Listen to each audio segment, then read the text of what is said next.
ಭತ್ತದ ಹುಲ್ಲಿನಿಂದ ಕಟ್ಟಲಾಗಿದ್ದ ಹುಲ್ಲಿನ ತೊಟ್ಟಿಯನ್ನ ವಿದ್ಯುತ್ ದೀಪಾಲಂಕಾರಗಳಿಂದ ಅಲಂಕರಿಸಲಾಗಿತ್ತು. ಬೆಳಗ್ಗೆ ಬಲಿಪೂಜೆಯ ಸಾಮೂಹಿಕ ಪ್ರಾರ್ಥನೆ ಸಲ್ಲಿಸಿದ್ರ. ಯೇಸುವಿನ ಆರಾಧಕರಿಗೆ ಹಾಗೂ ಬಂದ ಜನರಿಗೆ ಕೇಕ್ ನೀಡಿ ಶುಭಾಶಯಗಳನ್ನ ವಿನಿಮಯ ಮಾಡಿಕೊಂಡ್ರ.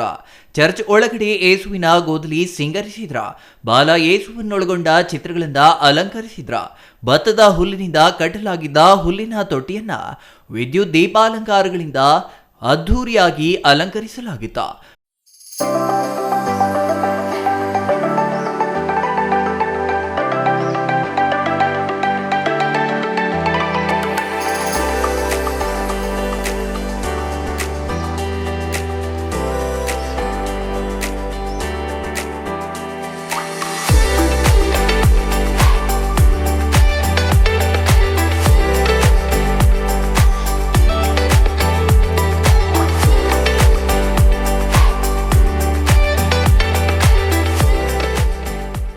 ಬೆಳಗ್ಗೆ ಬಲಿಪೂಜೆಯ ಸಾಮೂಹಿಕ ಪ್ರಾರ್ಥನೆ ಸಲ್ಲಿಸಿ ಯೇಸುವಿನ ಆರಾಧಕರಿಗೆ ಹಾಗೂ ಬಂದ ಜನರಿಗೆ ಕೇಕ್ ಹಾಗೂ ಸ್ವೀಟ್ಗಳನ್ನ ನೀಡಿ ಶುಭಾಶಯಗಳನ್ನ ತಿಳಿಸಿದ್ರ.